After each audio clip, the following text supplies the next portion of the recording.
Yes, Kenya. Tamu sana, tamu sana, tamu sana, yes. The Law Society of Kenya made good its threat today and carried out countrywide demonstrations. In Nairobi, it was Ruto must go.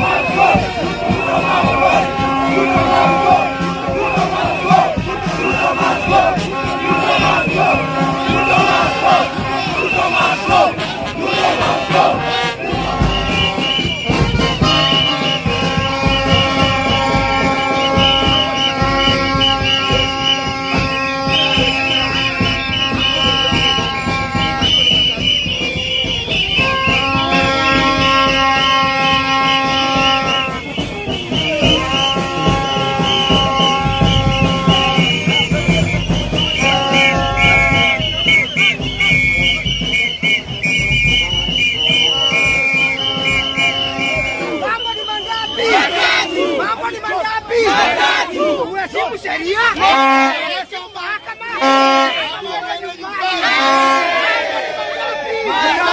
Mambo ni mangapi? Mambo ni mangapi? Uheshimu sheria. Uheshimu mahakama. Ama uende nyumbani.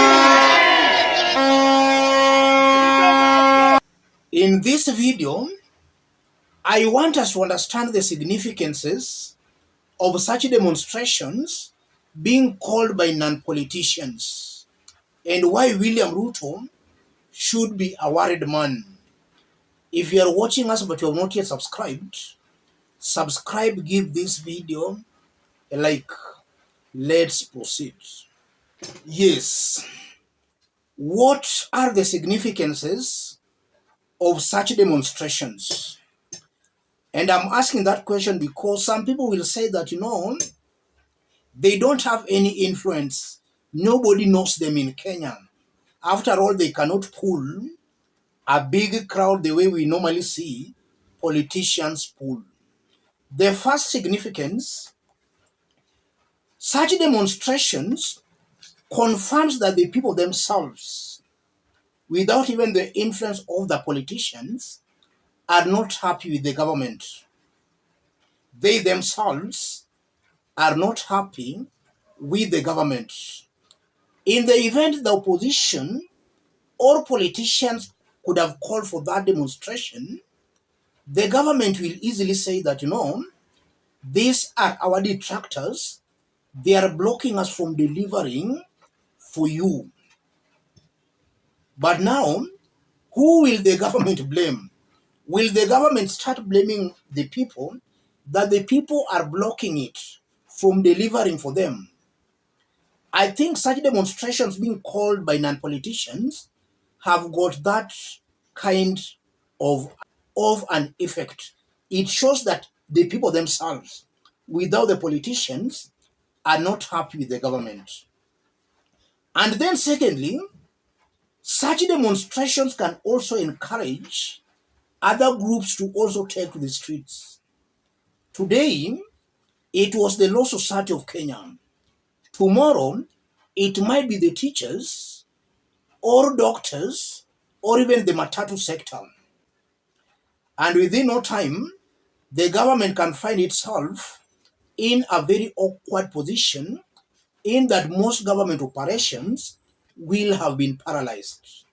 So this is also a very effective way of communicating with the government.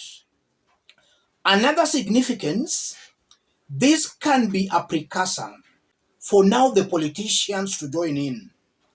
And by the time politicians are joining in, they will have a basis that we are just joining to help Kenyans to push for their rights. So it's actually the people themselves who are starting the demonstrations. And then the politicians are now coming later to actually give them more and more support. Such kinds of demonstrations being started by the people, in my honest opinion, are very, very powerful. And besides that, these are political actors.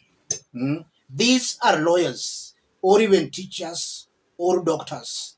So they can also easily influence Kenyans to also join in the demonstrations irrespective of political affiliations.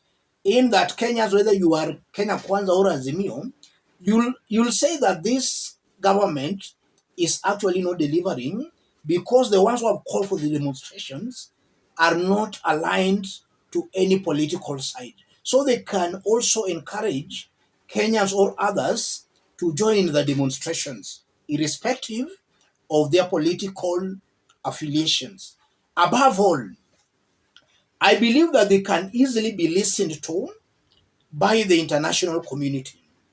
In the event it's the politicians calling for these demonstrations, then maybe in the international community can see that those are local political affairs.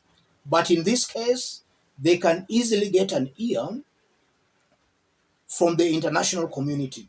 And in this case, that can be a very big blow to William Ruto and his government because he has been really trying desperately to paint an image of a very good leader. He is trying to convince the international community that, I'm a good leader who is loved by my people.